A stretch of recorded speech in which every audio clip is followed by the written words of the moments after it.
Thank you very much, Gary. And in a haste to listen to the good doctor, because I had the pleasure last year to listen to him in Brampton, and after my prayer, I wanted to sit down and listen to the doctor again. Informative, and I think he was talking about me. Yes, so many things. Yes. But like the doc said, it's the power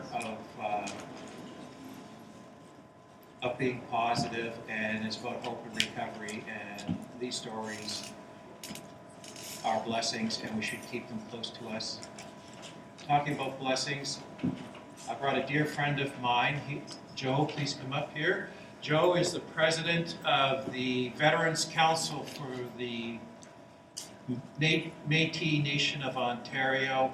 I did a little film with the Toronto York Métis describing my journey. Joe has received a song, and it's by what band has given us this gift? Okay, so Joe is going to give you a little background on this song, and then him and I are going to do it for you. So. Salut, bonjour. Joe Scusi en Angdene, in Dejni Class, Michigan, Demandal, Kupuskisignanjaba.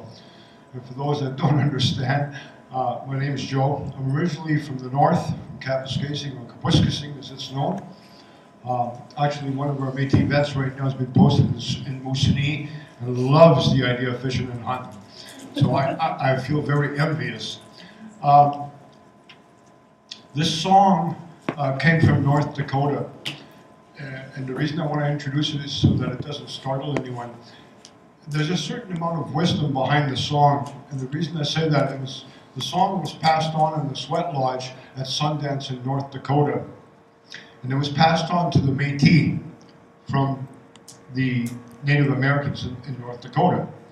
And the song talks about our relationships, our trading partners, our extended families. And when we talk about extended families, whether it's military or whether it's first responders, there's a certain family thing there because of what we go through. What is kind of interesting about the songs is the elders at the time, Francis Cree, they chose not to give specific words to the song and use sounds instead. Reason being is it doesn't matter then if it's sung by Cree by Métis that are of Cree descent, Assiniboine, Ojibwe, or whatever. And if we were to all sit together, we can all sing that song without having one person take precedence over anyone else. What an interesting concept. The song talks about, like I said, the trading alliances. And normally when I sing it, and if I close my eyes, I can actually see the fur trade canoes coming and saying, hey, we want to trade, we want to get to know your women. You know? Because I think that's historically correct. And the song is called Many Eagle Sets. Okay? Not sits, but sets. And by the way, I just want to say on behalf of our Métis veterans, we have another two of our Métis veterans sitting up here. We have our women's rep, Shelley Klaus, and another veteran, Robert Desjardins. So I'm very honored that they came up all the way from Windsor and I came into this song. So we're very honored to be able to attend this. Are you ready? I am. Set the beat.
hey, hey, hi, hi, hi, hi, hi.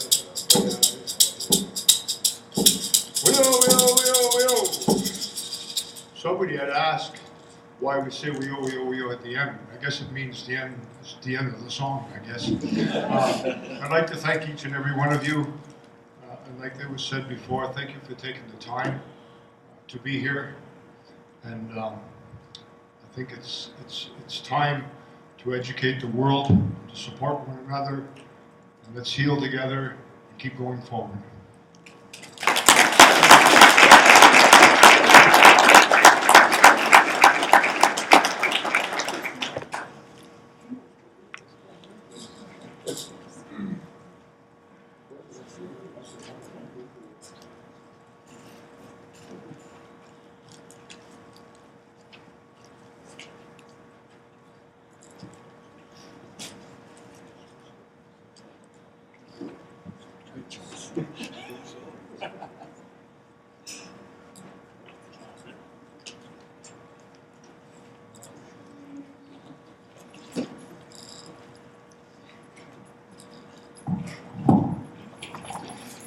Thank you very much. I'm going to introduce the next topic. Bill Rusk, our Executive Director from Badge of Life, is going to speak a little bit about Badge of Life, and then he's going to talk on two topics, one being the hero's journey and the other one being moral injury. When we speak in terms of hero's journeys, it's not about any of us being heroes, it's about each of us taking the opportunity to answer the call. You know, for me, my hero's journey, answering the call, is waking up every day and getting my feet on the floor and actually living. You know, and like we say this at all of our conferences. It's not about war porn. It's not about telling about our crazy stories and our trauma. And you know, we've all had some horrible things happen to us, and you know, a hero's journey is just getting up and making the most of every day. So, without further ado, my dear brother, Bill Rusk, please welcome.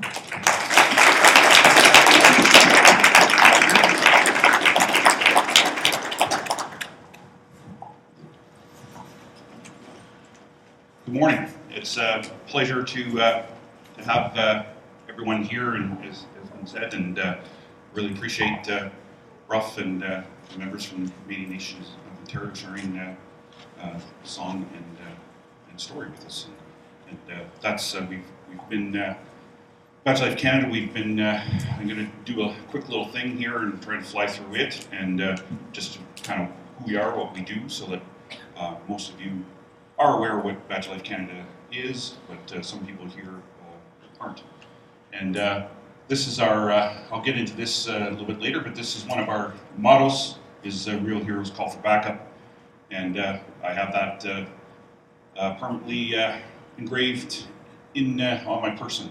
And strength in numbers, I also have that permanently engraved in my system. So, Badge Life Canada, who are we, what we do? As Gary said earlier, we're peer-led. We're all volunteers. There's nobody that makes any salary from us. We're involved with police and correction personnel that's active and retired and sworn and civilian members. We deal with First Nations, municipal, provincial, and correction personnel. And for the police end of things, you'll notice that the RCMP is absent from that. We don't leave anybody behind in regards to RCMP, and we have some people that are involved with Badge Life Canada that are from the RCMP. But the RCMP fall under Veterans Affairs federally, and they have almost 65 organizations that they tap into. And when Badge Life Canada was founded, before Gary and myself and Lynn and all the other people were involved in it, with the even older generation of members that were suffering, it was there was nothing for municipal, provincial members, and that's why it became and has the mission statement it has. So our belief is that someday this injury, as Dr. Jonathan, best dressed guy in the room here, so eloquently put earlier, and that it gets treated the same as this, in the sense that it's an injury, and we call it an injury. Sorry, Dr. Jonathan, but and if you are injured, it's no different than breaking your leg and coming back to work And if the doctors for return to work say, you know, that's a 6-week injury and it comes back, and you know, Joe can go and apply for this position internally and compete for a promotion or whatever it is. The same thing. If you suffer from a operational stress injury, you come back to work. You know, if someone like a professional like Dr. Jonathan says this person's good to come back, there shouldn't be the return to work issues that currently do occur. As I said, our one motto here is strength in numbers, and I'll share a little story. We've been all over the map in the last 10 months, and we were out in Jasper in the last month. We've been to Jasper. I just got back from Washington, D.C., and how amazing, just like Jill and Sean were talking about, 911, I've got your back. A friend of ours recently passed away in the States. He was in Washington, and he was there for the police memorial. It's a big 3D event, and when he was, there was a celebration of life, and his fiance had come up from Florida. We gifted her some a shirt and a sweaty and a bracelet, which I'll get into as well later. And she was going back. She was all by herself, and she was in the air at Pearson. I was flying out of Billy Bishop on the same day. I get a message from a person as well as her. She runs into somebody. She's having a bad moment. She runs into this person who's a flight attendant, sees that she's having a bad moment, recognizes her face off of our social media, sees that she's wearing the Badge of Life Canada stuff, knows what that means, goes and talks to her, and they spend a couple hours together in the airport, and she gets her on her flight and they go on their way. And I talked about that, I was just in Washington, D.C., and I was talking about that and how powerful that is, because you know, the fact that this little logo, right, and I didn't have to be there, Gary didn't have to be there, Lynn didn't have to be there, the fact that somebody knew what that logo was, what it meant, and that's what strength in numbers is that we don't leave people behind, and it doesn't have to be any particular, and that flight attendant is married to a law enforcement officer, and that, so there's massive connections out there that we and that's what we talk about, being our building your tribe. And we deal with, we have a map of Canada on our website. If you haven't been on our site, I suggest you go there. We have therapist listings, we have crisis links for all across Canada, we have alternative supports, education, training, we have a calendar of events. If you have first responder events that are related to different things, we post that, peer support, like the Wings of Change, for example. And we're into networking and collaborating, just like these type of events where we bring display people, we bring members, we bring, you know, like wellness units, chaplains, whoever, all together so that there can be awesome networking going on. And these are some of the things, some of the topics that we talk about. We have, today I'm going to talk a little bit about moral injury and the hero's journey and with growth, because as Gary said, we don't share a lot of our war porn, as we call it, but we do share a little bit of our stuff to be able to fit it into the topic. And we're big about growth, because if you don't talk about growth, then there's nothing but despair for people that are coming behind, right? And we want to show that you can, you're always going to have particular triggers and issues for the rest of your life, but there is some light where you can kind of point towards, and we have had that opportunity to do that. Coming home. Just a short video that I'm going to show here, and it just kind of sums up what our organization does. Wash away all the pain of yesterday.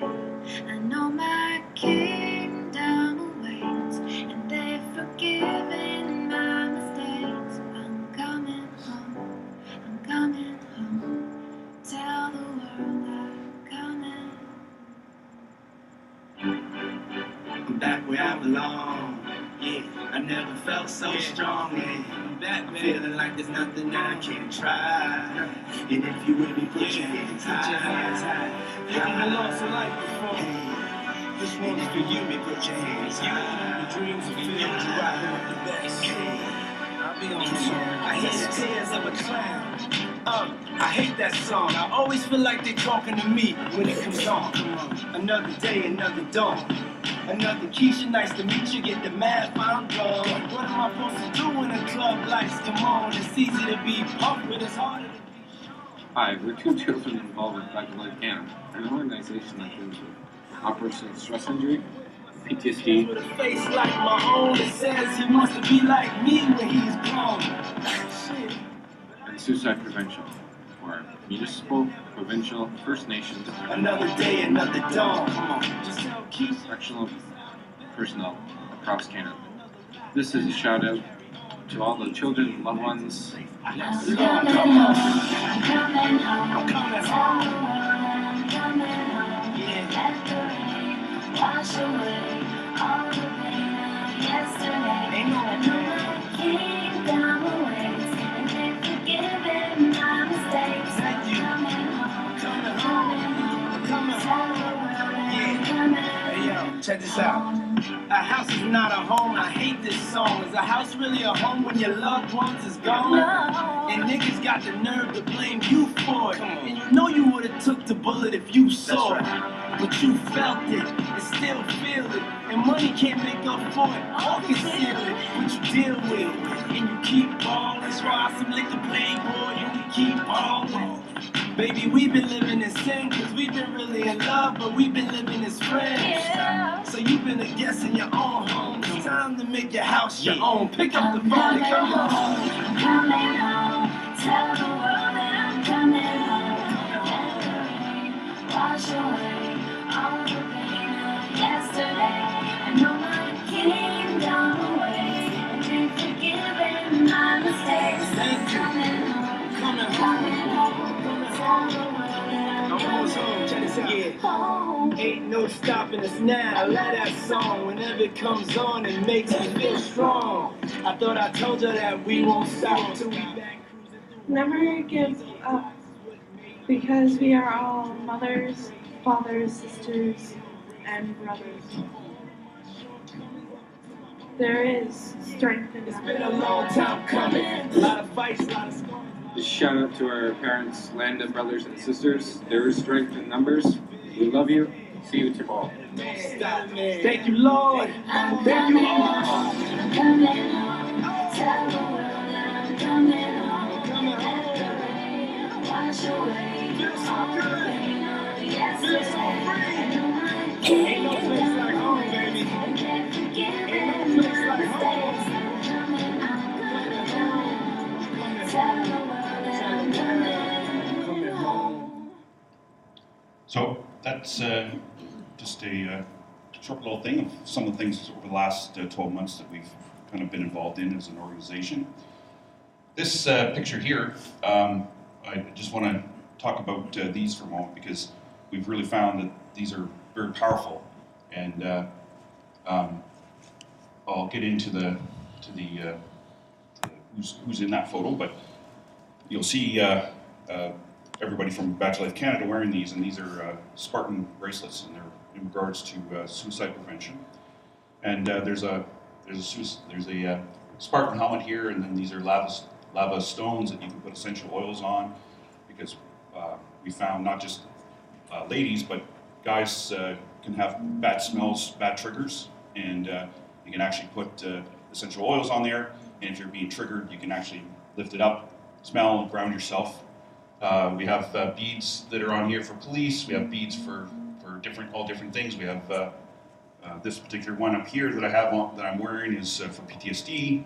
It has the different colors on it, and we sell them and that kind of stuff. But the amazing thing is just like 911 and that is that we have people that wear these now, and they contact us because the purpose of it is the helmet always has to face forward. So you see in the picture here, the front of the helmet is forward, always forward is the motto for that. If it was faced the other way and you put it on backwards, you're always looking in your rearview mirror and you're not going forward, right? So you're always stuck in that hamster wheel of distress. And it's also when you're alone, because if you're alone and you're in that abyss or in the darkness and that, and if you're wearing it, you can look down and you can say, Bill, Gary, Lynn, Susie, Frank, those are all strength in numbers that are staying with me. And now that we've been gifting it and selling it to people, we have those people call us or message us, and they were in a dark place, and they were thinking about something, and that's what looking down, that's what saved them from doing something, and they were able to go and get some professional assistance from someone like Dr. Jonathan, and get back off the hamster wheel and start getting help. And that's pretty powerful, right? And that's just a simple little thing that you can do, like the things that are involved there. This particular group here that was in Washington, I spoke at a police symposium, and I was on a panel. I still don't know why I apparently did really well from the reviews, but I was on with the head of the FBI, psychiatry, NYPD, dean of university, and it was like all these heads of everything and me, right? And I was like, what do I got to share with them? But I had lots to share with them, because as Gary says, I'm the type of guy that they want to drill into my head to get all that life experience that they don't necessarily have. They have the academic and the research, but they don't have someone like myself. And especially in the States, if I was in the States and came forward, I would be in a lot of trouble, because it's classified as a mental illness, and under their gun laws, like for police, you lose your opportunity to carry a gun, you lose your job. There's no, so it's very, there was several hundred people there. There's people from all over the world. The one hand here is the commissioner of the Australian Defence or Federal Police, which is like the RCMP, the commander, which is the second in charge, Chief Newton from Sandy Hook Elementary School of the Massacre. He was the chief of police in Newton, Connecticut, and myself, and Ewo, the rock star, that was in the film. And this is Ewo. This is I'm just the backstage roadie. I get him to and from his gigs and feed him, and that's what everybody wants. Everybody, wherever we go, even ahead of time, they know about Ewo, and they don't really remember our names, but that's okay, because that's the way we want it. We don't want to be our stars of anything, because we're just simple people on a journey, and we're trying to help as many people as we can. And that's why we ask for people to join us, and making a difference with regards to changing culture, changing the way we ourselves and our organizations look at things. So I'm just going to switch to a presentation slide here. Just give me 1 second.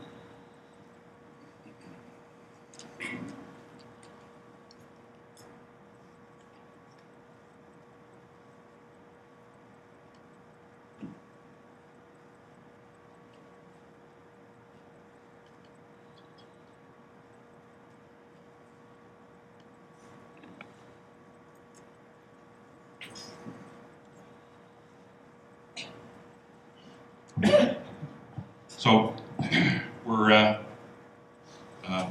group that is involved in a lot of things, and I didn't show this slide in the States because it could be a problem, but I talked about it with a lot of people that were there. There was people from British intelligence and serving in Colombia, and it was, we had some great conversations. But the main reason, regardless of your political thought and all that kind of stuff, that's not why those pictures are up there. It's because when we don't talk about those things, we grow up and we don't talk about politics, we don't talk about it in the house, and you're not supposed to, the way I was raised, and when you go out and you're not supposed to talk about politics in school and different things. But when we don't talk about those kind of things, it breeds lots of things, but it breeds contempt, right? Because then when we do have politics and we have people on the stage that can't even be civil to each other, they're yelling and screaming at each other, and there's no etiquette with regards to that. Same thing with religion. We've almost every war has been religious based with the government and state, and this is not an attack on anybody's religion. But when we don't talk about religion in the house, in schools, and educate ourselves, we have contempt, right? We have contempt, and that's why we have racial incidents and different things, because of contempt. The same thing with first responder mental health. We don't talk about all the things that Dr. Jonathan was talking about in his presentation, and we do the same thing within our organizations. We end up with contempt. And contempt can be a lot of things, and service dogs, right? Every time I go out the door, you know, I got a cute, cuddly, he's 110 pounds, but he's still cute and cuddly, and I'm a big guy, but I'm putting on a vest, because every time I go up there, people are like, "What's your dog for? What you do?" You know, like blah blah blah blah blah blah, and you can tell whether people are genuine in their inquiries or whether they're just wanting your medical information, and it's really none of their business. But the taxi cabs, you know, I was in the news in Toronto because I got denied a whole bunch of taxi cabs. Well, I go to Washington, and it's nice to see that Washington is right there with Toronto, because I was there with Dr. Cathy Kamkar. She's one of our medical advisors, and she's CAMH, and awesome lady. I said to her, "I think we're going to have problems." And we walk up, and the gentleman doesn't want to take me for religious reasons, spits on the ground, says, "Dog's not coming in my car," you know, blah, blah, blah. And then there's a big issue, and they were trying to force, like his bosses were trying to force me to get in the car. And instead of getting angry and mad and all that kind of stuff, I said, I just want to go with somebody else. And this other gentleman comes up and says, "I love dogs," and that. And he took me, it's about a 45-minute drive. And they were still trying to get me to go in the other cab to force that guy to take me. And I just told him, because the boss comes, and he was going to he ended up firing the guy on the spot and stuff. I just said, I don't want to drive 45 minutes with someone that already doesn't want me in the cab, right? And so I was able to, you know, if that was before, it would have been like incredible halt time, because that would have been, you know, there would have been, but I was, you know, because of coping skills and all that kind of stuff. So those are the things that whether it's medication or whatever, that's the result. This little slide here is, I call my brain on operational stress injuries. And so I have all these things going through my head all the time, day and night. And that's exactly when my bride yells at me and says, "You know, are you not responding to me?" She's been talking to me for 5 minutes, and I didn't hear a word she said, right? And so then, you know, she has to repeat herself, and then she gets upset. And that's just one of the things that happens when you're going along. Two truths and a lie. There's not really a whole lot of truths up here, other than the fact that I grew up on the original Hawaii Five-0. And this one is a wet t-shirt contest now, and they're like in, you know, 1 second they're in Cambodia, and then Mexico, and they're in Afghanistan, they're killing all kinds of people, and then they're back at the airport in Hawaii, and they're killing people there, and by the end of the show, they're eating shrimp, right? And they do that all in like 50 minutes or less, and they got computers that, I keep asking Scott, where are those Toronto ones that you know, you can find out that somebody just came on the island 2 minutes ago and rented this car, and, you know. But once again, American Sniper, most people have seen the movie if you haven't read the book. Once again, it's not to say what your thoughts on the war are, but there's scenes in that movie, if you live with someone that suffers, if you're suffering, if you're just here and you're looking for what is operational stress injuries, Clint Eastwood does an amazing job. There's a lawnmower scene. We talk about hypervigilance. There's a scene, he comes back from one tour, he's in the kitchen, he's reading the paper, and the lawnmower starts up, and his wife was doing just like the slide previous, she was like yakking away to him, and he didn't hear a word, and he startles, and that's an example of hypervigilance. Really good when you're deer hunting, because I'm a big deer hunter. Nothing gets by me. Not so good at the beach, because my brain, I can't, you know, I go to the beach and I put a chair, and I'm like, you want to see hypervigilance, you just have to watch a short video of me, and then I finally have to say, I'm telling myself to stop, and I can't do it, right? And so one, I'm aware of it, that I'm doing it. Two, I'm doing it, but I can't stop it, right? So then I have to physically leave, and I can't be in that thing. The other scene is TV. There's a scene where he's watching the TV, and the camera pans around. There's all kinds of explosions going off and different things. And it comes all the way around behind him, and it's a blank screen. And so everything you're hearing is going on in his brain, right? And the other scene, which is good, is there's a blood pressure scene. The wife convinces them to go to the hospital because they're having a baby, but it's actually, she's tricked them, and it's the blood pressure to check for him. He's like, looks like he's, looks like me right now. He's like all calm and everything. And I'm like, oh my God, you got lots of cray-cray going on in the blood pressure. And so, but those things are just examples, right? Of and they're visuals, and they're a lot of times you watch those things, and you don't necessarily see what's going on or what they're trying to show you. Two truths and a lie. I grew up. I'm a big Marvel guy, and I grew up a Captain America, and you talk about a broken toy, and I've gone through that phase where I thought I was a broken toy, and I was going to have to hand in my shield, and now I wear, I'm not so much into Superman, because Superman's like, bullets bounce off him, and I didn't have much luck that way myself. But a shield, you can have it there, and he's human. He suffers, especially the new versions. They show that they're suffering, right? The Marvel, the Avengers aren't just they're human, right? Same with Iron Man. If I couldn't be him, I could be Iron Man and be Tony Stark and have all kinds of cool things and build them. Have all kinds of women and all that kind of stuff. But I go to the first Avengers, and I'm with my youngest son, who was in the video there. And he's just been diagnosed for autism and his own PTSD. And he's Asperger's. He's extremely high functioning, like NASA guy, but yet he has all kinds of other things going on. And there's a scene there that's classic. And I was waiting for the Hulk to come, and they built up the whole movie, and Gotham is crashing and all these kind of things, and Bruce Banner starts to run towards the aliens, and he starts to change, and somebody is asking him, how do you not get mad? And he says, I'm sharing a secret with you. I'm always mad. And then he turns into the Hulk, and that's kind of what the rest of the movie goes on. Right away, my boy elbows me and says, Dad, that's you. And you're sitting there and you're like, cow, right? You think you've got things, that you've got that mask on, and that you're not bringing stuff home and stuff like that. And our kids aren't stupid; they pick up on that and they know. Right? So it's one of those things that it's a wake-up call for you.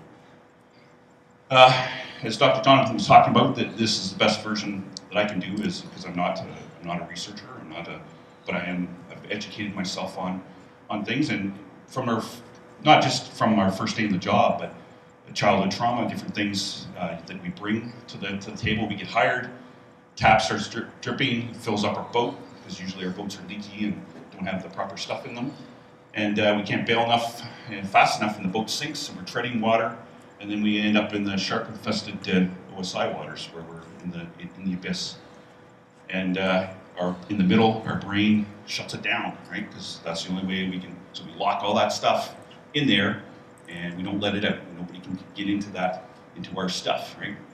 And that's kind of the way that works. And it doesn't have to be, as Dr. Johnson said, it doesn't have to be PTSD. It can be depression, it can be all kinds of anxiety. There's all kinds of things. But after 20, 25, 30 years of being a first responder or military, you're going to have a whole bunch of stuff locked into that brain, right? And it's how you deal with it and cope with it. Along our journey, I've been to a lot of recruit graduations. We go there, and our leaders talk about, this is the best class ever, and there's all kinds of acknowledgments and everything. And a lot of times they are the best class ever, because they're well educated, they speak multiple languages, they're from every cross section of society and gender. But as they go through, what we see a lot with Badge Life Canada especially is, and they get commendations, and then we see firefighters of the year and police officers of the year, and EMS people that have been given all kinds of commendations, and then they become discipline issues. And generally, right after when they become discipline issues, if you look back within a year or two or whatever, there's a connection there, and nobody looks at that, right? It's Bob's got a drinking problem, Bob's got a bad marriage, Bob's whatever it is, right? And we have to look at that, because that's the big picture that we're in. We're not just in a bubble. And we have addictions that can happen, and with them, there's a bunch of them there. Mine is work, and I'm addicted to workaholic. I bring my work home. I'm working. My brain's always on, and for the rest of my life, I have to work at shutting that part off so that I can enjoy things with my family. And this slide is what happens, is we have our emotions, we have emotional numbing at work, and at some point in time, that switch breaks or gets short-circuited or disconnected or whatever happens, but it gets stuck on the emotional numbing. So you can't just be at a really bad call and then show up 5 minutes later to get your kids from daycare or soccer or coach hockey or whatever it is, and expect that there's not going to be some issues there. So the only way we can do all of that is we shut off everything. But when you shut that off, you shut off things like joy and happiness and all the other things. And when you can't switch that back on, that's when you have problems at home with your family. So trauma, it comes from ancient Greek meaning a puncture wound or wound that pierce. So as Dr. Jonathan said, it is based on an injury to the body. It does become a disorder. Whether it's can be a disease in the sense that your body is dis at ease. I hate the word, but that's like when we look at what words really mean. It's comes from a separation of the body and soul, because medicine didn't. In Western society we've separated that. A lot of our Asian society and our Far East societies, they don't separate that. It's all treated as one. And the wounds occur in history, and they weren't treated. There wasn't a differentiating between who you went to see, right? You went to the healer, or you went to the medicine person, or whoever, and they treated all of that instead of just the separation of things. And if we fail to educate and prepare our people for trauma, they'll arrive in the belly of the beast or the cave, which is what we discuss in Badge of Life. I'm just going to skip through this one I'm going to talk about this here, but we have the hero's journey, and this is what happens. I'm going to break it down a little bit. It's called adventure, and there's a helper mentor, and the abyss, and there's transformation, and the elixir, the gift of the goddess that you return with. But here we have Dr. Jonathan talking about some really cool stuff that's happening in terms of figuring out what goes on in people's brains and how that affects the rest of our body. But 10,000 years ago, the hero's journey, that's how old the hero's journey is. It's older than the story of the Christian story, Muslim story, Hindu, any of those things. And it goes all the way back to wheat, and in Egypt, Iraq, and North Africa, because we were able to create more wheat and replicate it ourselves, right? And from that, we had kingdoms. We built walls to protect our wheat. We had a warrior class that defended those walls because other people tried to steal our wheat. And the warrior class or archetype were looked after, right? All the way through. There was that everybody had. And we think in 2017 we've come so far, but we really haven't. We've only been here in the Americas for 525 years, right? As a Western civilization. But when we arrived, there was people already here, right? And we don't necessarily want to say that there was already people here, and there was lots of people here.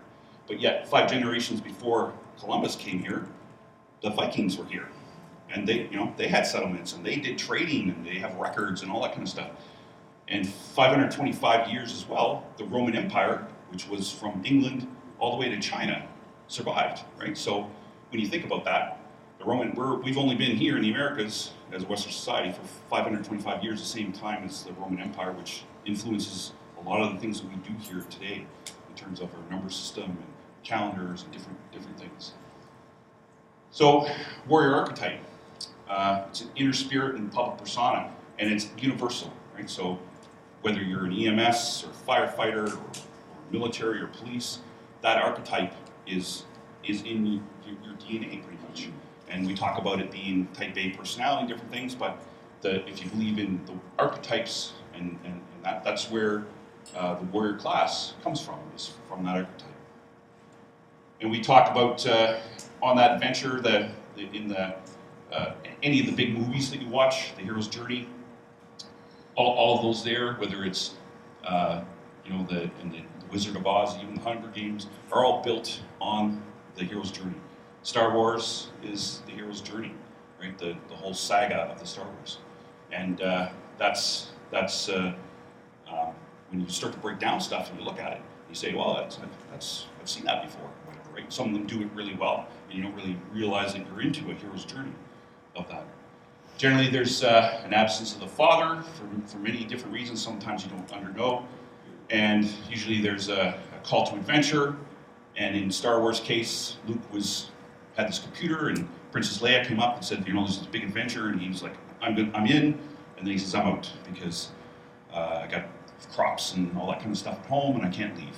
And then the Empire comes and they kill his aunt and uncle because there's an absence of the father. And then he says, okay, well, there's nothing left here for me.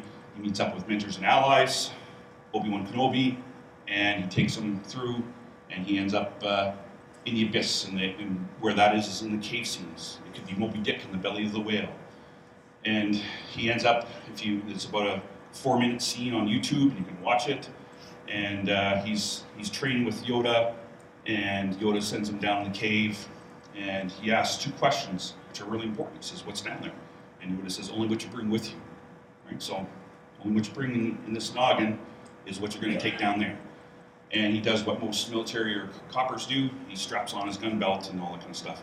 And Yoda says simply, you will not need that there. He looks at Yoda, doesn't say anything, he's like, whatever. And he goes down, and he ends up coming up against Darth Vader. He draws first. Darth Vader doesn't draw. He cuts Darth Vader's head off and finds out that he's been fighting himself because the head's there, it rolls over, and he looks at himself. That scene was all based on the hero's journey. It was Lucas went to Joseph Campbell, and they wrote that whole particular scene, and it was all based on that. And so it's more than just a sci-fi thing. It's actually based on the demons in your head, and that's all that you bring with you in life. And then he ends up he has reconciliation with his father. He ends up finding out a whole bunch of stuff. Not a full necessarily Jedi, but he comes back and he blows up the Death Star and all that kind of stuff. But yet he's on that new journey, right? He's not the guy that he was before. And that's what happens on the journey with an operational stress injury. You're no longer the person. Right? We hear it all the time from spouses and families. You know, I just wish that Jim would be back, right? Well, Jim's never going to be back as Jim. He's, you know, that or Susan. They're never going to be back as that person. They're a new person, and you have to realize that and conform. You know, like, and as long as there's growth, then Jim or Susan are going to be a way better person than they were before, because the power is what comes out of you, right, from that journey. We have different things that have happened to me along the way, and I'll just why I'm up here talking. Why am I involved in this stuff? I was just retired after 30 years. I've had a lot of things happen to me. One of them was I was shot in the hand, face, neck, shoulder, back, and right hand. And I've had a huge journey with that. However, the biggest journey I've had is, you know, for me personally, above and beyond that, has been my wife. She was a police officer. She was involved in her own shooting. We had to live through SIU and coroner's inquests and all kinds of different things. And on our children in social media. It never goes away, right? So we've had our younger kids get approached by people that have Googled their mom's name. They're like, you know, why is your mom a killer? Why is your mom, you know, all that stuff. So we have a lot of things going on in our house. Here, standing on tarmac, my youngest daughter, who's here today, Jenna, that you might meet. We almost lost her 2 weeks of age. She was airlifted out in the middle of the SAR crisis, and she's come a long way. For her own journey, and EMS getting lowered into the ambulance, crowds cheering. When I was shot, one of the last things I remember is I'm getting switched from one ambulance to another for other reasons, and the crowd's cheering for me, but not saying, "Hey, Bill." They're saying, "We got one. We're hoping that he's going to die." Right. So that's always going to be in my brain. Right. Here, my wife and I are. I'm the only modern day officer that's been shot in the line of duty. No one's been identified or arrested. So I not only have that, I go to work, put a uniform on, and somebody tries to kill me, and I never get any. You know, in our justice world, we never get any justice. because the person's never been identified or recovered. My wife and I are the only husband and wife in Canada that have both been police officers, both involved, like lightning hits twice. We have, I was asked in the States by someone that's high up in intelligence, do you ever think you're cursed? I said, sometimes. And, you know, so those kind of things are the things that we've been through. And, but here, the wearing a mask and love and hate, and I talk about this, I'm a pretty frank guy. I'm politically correct when I'm talking to people, but people either love me or they hate me. There's nobody that gets to know me and says, oh, Bill's okay. They either say, I love the guy, or he's an idiot, right? And I'm okay with that because I know who I am, and I know, and I spent a lot of my years worrying about those people that didn't like me. Right? Why did they not like me? You know, blah blah blah. I can't figure it out. And, well, all the things that what I figured out is all the things that they hate me for over here in this group are what this group loves me for. So why do I need to change for those people that don't really like me, right? And so I'm just going to be true to myself. And wearing the mask and stuff, the emotions, that allows you to be vulnerable. I'm batting 75. I have 4 children and batting 75% with them, and hopefully my oldest boy is in the military, and hopefully someday that'll change. I've been in the papers for lots of good things, lots of bad things, but the most shame and guilt was a GoFundMe that was established by Police Association of Ontario. I was like, you know, I was in financial straits, like many members are, that suffer, and I was, you know, you put it out there that you're in that, so you're out there and you're owning it. But the only reason I agreed to it was because it was going to shine light on the subject, and then of course social media and all kinds of stuff, attacks come on that, and you know, and then it tied into linking up with my bride and saying, you know, like, you know, these guys are nothing but killers and, you know, blah, blah, blah, blah, blah, right? So then you have all of that that goes out there as well. And it's pretty tough and going through the WCB system here in Ontario, which is not unlike a lot of the country, and getting laughed at that because it's not on the computer screen that you were shot in the face, right? And you're arguing with them that, yeah, I was shot in the face, I'm pretty sure I was there, right? And they're like, well, no, it wasn't on the screen, so it didn't happen.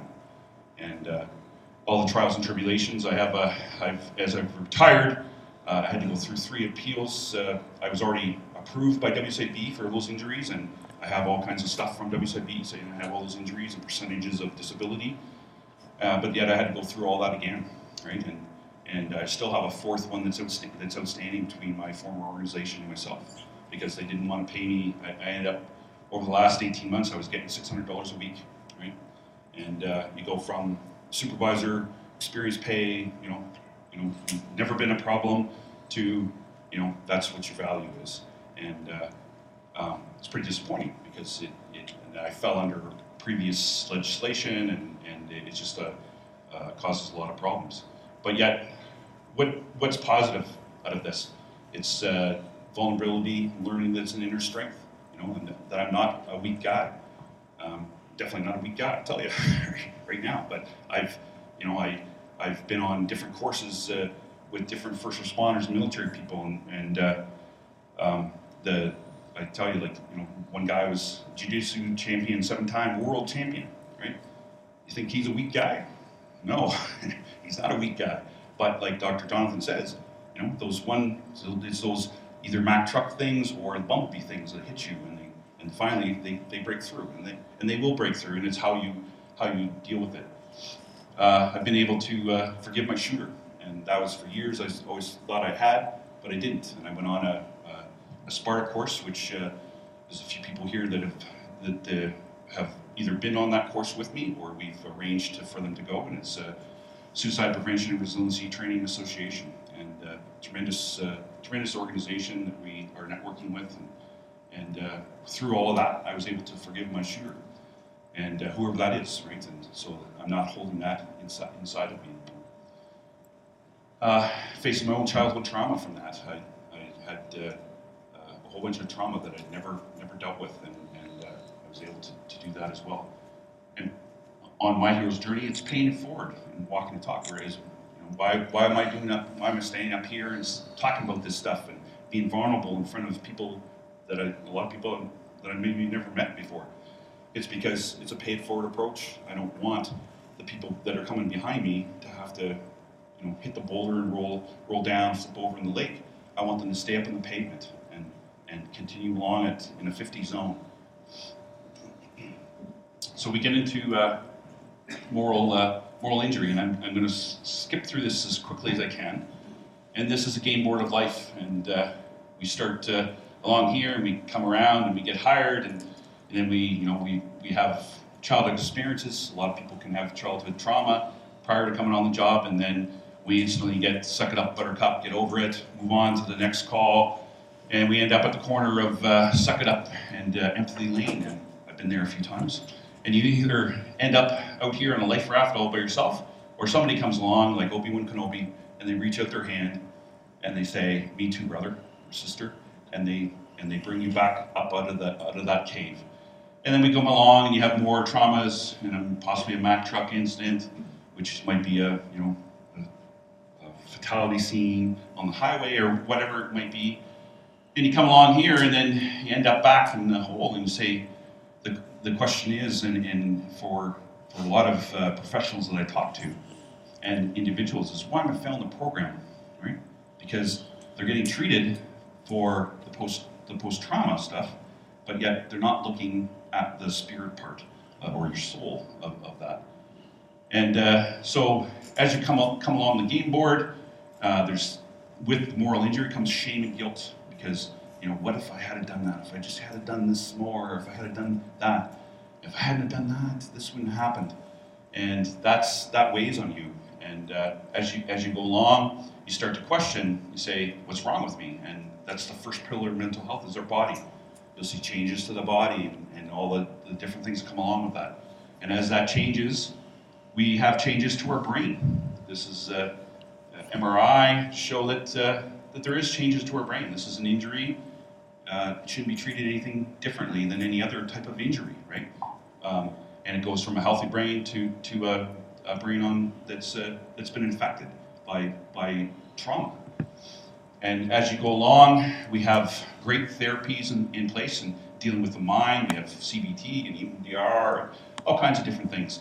But what happens is we have cost containment from our organizations.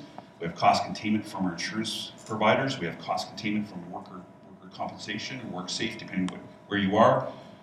And Dr. Jonathan's going to talk about that afterwards, sanctuary trauma, because we continually have to prove ourselves every week that you're still not ready to go back or whatever, and you need this kind of stuff.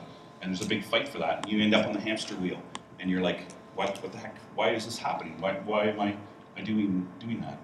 So then we end up back at Suck It Up and corner of Suck It Up and Empathy.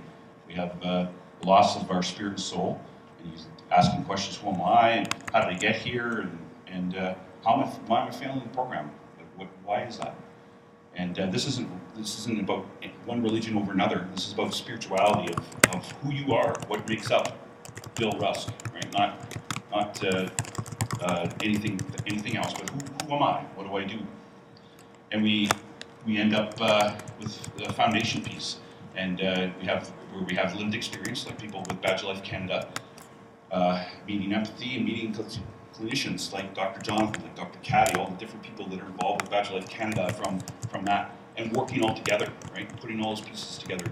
We have chaplains here in the room. We're looking at adding chaplains onto our website, so that not so that they can treat PTSD, but so that they can treat the loss of that spirit to people, in the sense of just listening and talking. And it's not about religion. It's about who you are and where you're going in the world. And I'll just it's moral injury is a betrayal of what you fundamentally believe is right in your own belief system, and it's a transgression or erosion of that sense of goodness and humanity. It manifests in feelings of guilt and shame. That's huge in anyone that's suffering. You can have post-traumatic stress disorder, but you don't necessarily always have moral injury, right? But you can't usually have moral injury without having post-traumatic stress, because it's from whatever that decision was. If you're EMS, it could be a multiple casualty scene. And you have to decide who's going to live and who's going to die, because you can't treat everybody. You can't get everybody to the hospital. It might be a fire person, looking in and not able to get into that scene because it's too dangerous. Police officer might be shooting, could be all kinds of different things. Military, same type of situation. So it doesn't have to be just one particular thing. And as Dr. Jonathan said, it's not a new concept, because it's been around for over 10,000 years, just like I was talking about with the hero's journey. But it's just kind of coming back into play. So are we, when you talk about the Trojan Wars and Spartan Wars and Viking berserker raids and different things in our history, were they pagans, or were they are we that much more advanced than them in terms of how we handle with our grief? I'd say no. That technology and modern day stuff has created what we are, and has caused us to hold into more things. Because when you look back at the Spartans, the Spartan 300 and all that story, they galvanized the nation with the defense of those. But why were they able to come out and fight every day? They started with 300, and then they were like 240, and then 160, and they fought like they were 300 still. And when you read, it's not necessarily the Spartan history. If you read the Persian history, they wrote it all down, so it's not from the winner. It's not from the winners and losers side. It's from the Persian side, and they're like, these guys we had just as good of warriors as they did, but they psyched us out at nighttime because they went through all these rituals, and they were vomiting and crying and rolling and in the remains of their father or their brother or whatever, which probably would be hugging them, right? Because they lost someone that they loved, so is that? But they were able to brush it all off and come back and fight the next day, right? So are we that much farther advanced in that part? I don't think so. I think we've lost those abilities to be vulnerable and allow ourselves to actually heal within a group. So I'll just fly through here, and it's the moral injury. The research is relatively young, and it's not as comparable to PTSD, but it's the U.S. Veterans Affairs. Jonathan Shea is one of the people in charge of that, and they're switching their whole philosophy on how they're treating veterans because of the fact that they're losing so many veterans with suicide. And so there must be something there, right? Why are we losing people to suicide, right? Why is that happening? And we talk about finding your tribe and peers are to your recovery. And I love this because this is a quote here from Jonathan Shea, and it could be Jonathan Douglas saying this or Kata Kamkar saying this, because this is huge. It's not that the treatment that they're giving, and that's why peer support things done in a proper context can mean so much in people's recovery with regards to that. And there isn't one cookie cutter approach. Some people need medicinal marijuana, some people need a dog, some people do equine. And if I just relied on going to someone like Dr. Jonathan for 1 hour a week or 1 hour a month or every 6 months, and I didn't do all the other things to put my own self-care in place, I wouldn't be where I am, right? Because that's what we have to do. And we get into loneliness and solitude, and this is out in Jasper, and this is my brother Gary. And solitude is the trek from the abyss that can lead to great heights and positive growth. And the most daunting trick in recovery starts 1 foot after the other, right? Because we talk about baby steps with Badge Life Canada. And finding your tribe, there's isolation and tending. And if you understand that, there was a gentleman from U.S. Veterans Affairs talking in Washington, and this is exactly what he talked about, was reintegration, isolation and tending. Because when we had all kinds of different rituals for our warrior archetypes, and some of them would burn their uniform, some of you would be allowed back into, if you were First Nations, you were allowed back, and you had to go and do a sweat and smudge and cleanse yourself of those things. But yet for first responders, we don't have any of that isolation and tending, because as I said earlier, you go from something really bad to having to go pick up your kids, right? There's no there's no decompression there for a lot of first responder organizations or individuals. And just